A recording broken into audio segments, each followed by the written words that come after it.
साकारं भुजगशयनं पद्मनाभं सुरेशं विश्वाधारं गगनसदृशं मेघवर्णं शुभांगं लक्ष्मीकान्तं कमलनयनं योगविद्यागम्यं वन्दे विष्णुरो भवभयहरणं सर्वलोकैकनाथम्।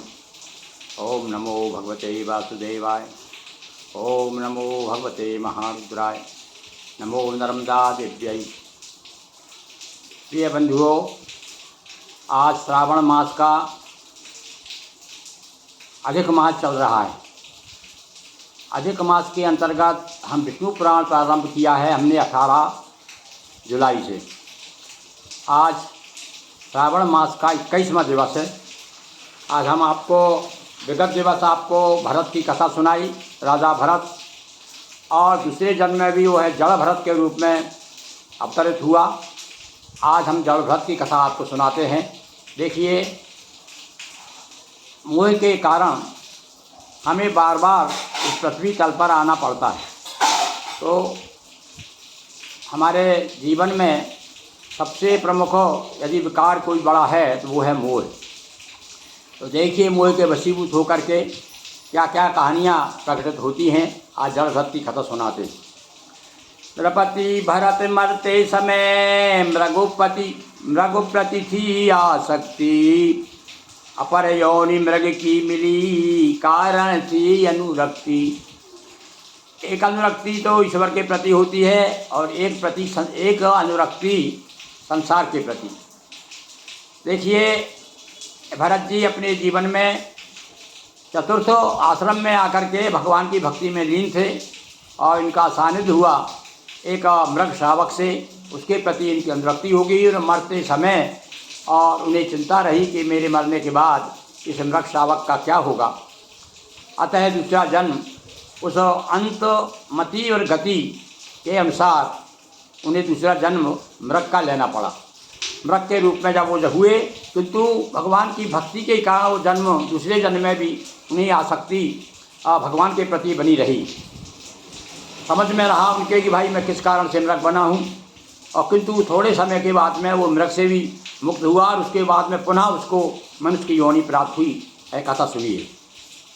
मृगोबन पूर्व जन्म ना भूला, लेकिन थे ईश्वर अनुकूला। जन्म तीसरे मैं भा ब्राह्मण, रही पूर्व की बात है स्मरण। जन्म तीसरे मैं था ब्राह्मण, तीसरा जन्म मिला उसे, उसमें भी वो ब्राह्मण हुआ। अब किंतु उसे पूरी बात है उस जन्म की, कौन से पूर्व जन्म की, मृग के पहले की भी, जब वो राजा था और किस प्रकार से और मोह के वशीभूत होकर के उसे मृग होना पड़ा। आत्मज्ञान का पाकर ज्ञाना, और माना हर एक प्राण समाना। अब तो वो आत्मज्ञानी हो गया। और आत्मज्ञानी की क्या पहचान है कि आत्मवत सर्वभूतेषु यह पश्यति सा पश्यति। सही देखना किसका है? बोले सही वही देखता है जो सारे संसार में आत्मवत तो अपने तरह सब कुछ अपने तरह, जैसे अपने को दुख होता है वैसे ही सबको दुख होता है। अपने जैसा महसूस करते हैं वैसा ही सब महसूस करते हैं। मतलब आत्मवत तो इसलिए जो इस प्रकार सोचेगा वो दूसरों को कभी कष्ट नहीं देगा। मन अवधूत वृत्ति हो आई, और कर्म कांड जग दिया भुलाई। चौथी अवस्था जब होती है सन्यास की, अवधूत की, तो आदमी जो सारे कर्म कांड छूट जाते हैं। अब फिर तो क्या होता है, एको हम ब्रह्म, एको अहम, द्वितीय नास्ति, एक केवल ब्रह्म की नज़र में, हमारी दृष्टि में केवल ब्रह्म ही रहता है, सब कुछ छूट जाता है। ये कर्मकांड तो क्या है? अरे एक कवि ने तो यहाँ तक कह दिया भैया, देखिए, और नाम क्या दिया तुलसी का। समझ रहा हूँ कि तुलसी ने तो नहीं लिखा होगा, ये हो सकता है उसके बाद के वो तुलसी नाम का दूसरा कोई कवि हो। वो क्या कहता है कि तुलसी प्रतिमा पूजबो, और जस गुड़ियन को खेल, भेंट भई जब पीवे सो, दियो टपरियन मेल। अब ये बता रहे हैं तुलसीदास जी क्या कह रहे हैं यहाँ पर। तुलसीदास नाम के जो कवि हैं कि भैया ये प्रतिमा का पूजना गुड़ियों का खेल है, और वास्तव में गुड़ियों खेल कब महसूस होता है? जब उस स्थिति जब ऊपर उभर जाते हैं तब की वह स्थिति है। ये चौथी स्थिति है और हर एक को प्राप्त नहीं होती। अब इसलिए गुड़ियों का खेल भी हमारे लिए बहुत ज़रूरी है। तो यहाँ पर स्थिति में वो उस अद्भुत स्थिति में पहुँच गए जहाँ की ये सारे कर्मकांड जो है व्यर्थ समझ में आने लगते हैं। वेद पाठ तक की न उपेक्षा और था व्यवहार मूर्ख समकक्षा। अब संसार के सामने आदमी जो है इस प्रकार व्यवहार करता है तो फिर उसे लोग मूर्ख समझने लगते हैं। अरे तो मूर्ख है, ना तो वेदों को मानता, ना पुराणों को मानता, ना कभी मंदिर में जाता, ना कोई कभी प्रणाम करता, तो अब उसको लोग मूर्ख समझने लगे। जबकि वो था वो अवधूत की स्थिति, जब वो सबसे ऊंची स्थिति होती है, परमहंस की स्थिति होती है। रहते आत्मज्ञान में रम कर अतः जिए अपमानित होकर। आत्मज्ञान में हमेशा डूबा रहता था, इसलिए हमेशा उसका अपमान होता रहता। पर अपमान भी क्या है, फिर उसके बाद में क्या होता है, स्थिति में आ जाती है, साधु की स्थिति में जो सिद्ध हो जाता है उसके लिए मान और अपमान सब बराबर है, कोई फर्क नहीं पड़ता। क्योंकि वो समझता है कि भाई आत्मा तो निर्लिप्त है, ये शरीर है, शरीर तो नाशवान है, इसके लिए कुछ भी कहते रहो, उससे कोई फर्क नहीं पड़ता। तो एक दिन पितु प्रेरित रहते आत्मज्ञान में रम कर अतः किए अपमानित होकर। रहता कुपित सदा परिवारा कहें गाँव के सभी गंवारा।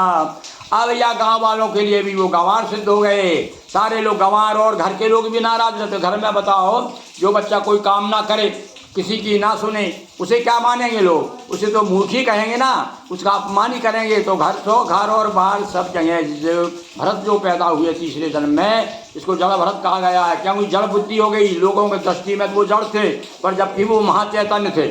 तो एक दिन नरपति राज के नौकर पितु प्रेरित खेतों में जाता, फसलों से खग मृग न भगाता।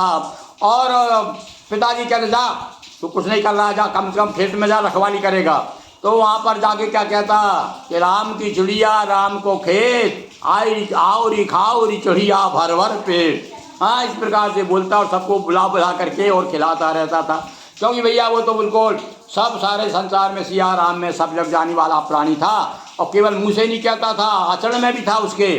अब देखिए जब बड़ा गड़बड़ है हमारे यहाँ पर, अभी हम लोग क्या है, वचन से तो बड़े सिद्ध हैं, महात्मा हैं, बड़े विद्वान हैं, और आचरण की तरफ जब हम देखते हैं तब समझ में आता है कि भैया अभी हमें बहुत कुछ आगे ही करना है। तो ये सारे प्रयास हमारे काय के लिए इसलिए है, बार बार जो हम भगवान का भजन करते हैं, कीर्तन करते हैं, कथा सुनाते हैं, क्यों सुनाते हैं, वो इसीलिए सुनाते हैं कि हमारे जीवन में थोड़ा थोड़ा ये उतरने लगे, और जब पूरा उतर जाएगा तब समझेंगे भगवान की परम कृपा हुई हमारे ऊपर। तो पहुँच गए देवी के मंदिर, साथ ले गए इसको अंदर। एक बार क्या हुआ, एक राजा था, वह राजा को बलि देना था, तो इसको पकड़ लिया गया। ये घूमते घामते पागल जैसा सब घूम रहा था, इसको पकड़ के ले गए और नौकरों ने राज मंदिर में ले जा करके खड़ा कर दिया। पहुँच गए देवी के मंदिर, साथ ले गए इसको अंदर, की बलि देने की तैयारी, और तभी कालिका माँ हुंकारी। अरे भला बताओ, भगवान के भक्त को और इस प्रकार से कोई निरपराध को मारेगा तो कैसे सहन करेगा। तो कहते हैं कालिका देवी प्रकट हो गई, जिस कालिका पे बलि देने वाले थे। तो क्या किया मैया ने, भस्म हुए बलि देने वाले, माने काटे कठिन कसाले। और एक हुंकार मारी देवी ने प्रकट होकर के, तो सारे वो लोग भस्म हो गए। एक दिवस और एक दिन की क्या बात और सुनाते हैं। एक दिवस सौभार नरेशा, कपिल पास पाने उपदेशा, जाते हुए भरत को पाया, संकार शिविका जुतवाया। थे चलते थे हौले हौले, शिविका ने खाए हिचकोले। अब एक कथा और सुनाते भैया इनकी, जल भरत की। क्या है कि एक बार क्या हुआ, एक राजा कपिल राजा लोग क्या है, बड़े बड़े ऋषि मुनि ज्ञानियों को ढूंढते रहते थे, उनके पास जाकर के उपदेश सुना करते थे।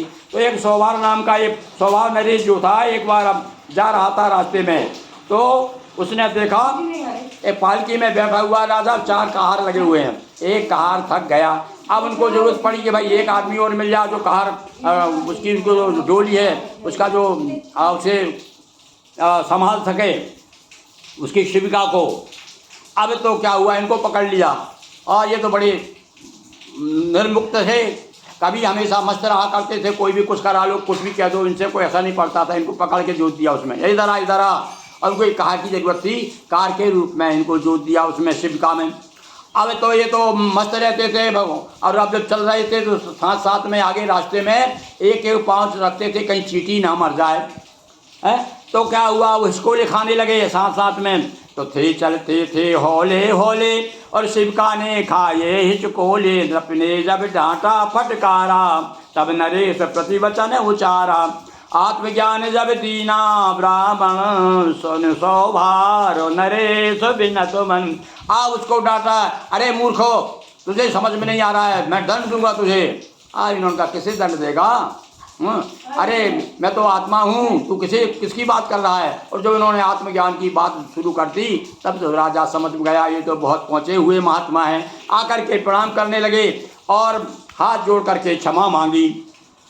सत्य से जग झूठी माया, जग कण कण में ब्रह्म समाया। और तब इनको ज्ञान हो गया कि वास्तव में सत्य ही ईश्वर है और सारे कण कण में। ये बात तो बार बार सभी विद्वान ही कहते भैया कि सियाराम में सब जग जानी, करो प्रणाम जोर जुग पानी। भगवान कहाँ नहीं है। जब कहते सारे देवता मिलकर के प्रार्थना करने लगे कि हे भगवान, इस पृथ्वी पर राक्षसों ने बड़ा उधम मचा रखा है, आप कृपा करिए, आप पधारिए। सब लोग कहने लगे चलो भगवान के पास चलते हैं। तो कोई कहने लगे चलो बैकुंठ जाते हैं, कोई कहते हैं अरे भगवान क्षीर सागर में मिलेंगे। तो वहाँ पर भगवान शिव जी स्वयं कहते हैं कि कहो कहाँ जहाँ प्रभु नाही। अरे ऐसी जगह बता दे भाई, ऐसी जगह बताओ जहाँ भगवान ना हो। यानी भगवान हर जगह विद्यमान है, बस हमारे अंदर प्रेम की कमी है, हमारी दृष्टि की कमी है। मैं तुम वो है सब एक समाना, अलग अलग कहता अज्ञाना। अज्ञान के कारण हम भेदभाव की जो दृष्टि है वो हमारे अज्ञान के कारण है। और बाकी तो सारे संसार में एक ही कहने चाहिए, एक ही वृक्ष के हम सब फूल हैं। नृप को दीना भरत ने आत्मज्ञान का दान, बार बार नृप ने कहा हो तुम कपिल समान। बोलिए उमापति महादेव की जय, रमापति रामचंद्र की जय, हर हर महादेव शंभो। आज आपने विष्णु पुराण का 21वां दिवस का ये जड़ भक्ति कथा सुनी और इसके आगे हम आपको अलग अलग कथाएं, नई नई कथाएं सुना करेंगे। कल जो है आपको सूर्य भगवान ने भी एक बार अशोक का अवतार लिया था, घोड़े बने थे भगवान सूर्य। बड़ी विचित्र विचित्र कथाएं भाई विष्णु पुराण में, आगे हम सुनाएंगे। एक बार हमारे साथ पुनः बोलिए, बोलिए नर्मदा मैया की जय, उमापति महादेव की जय, हर हर महादेव शंभो।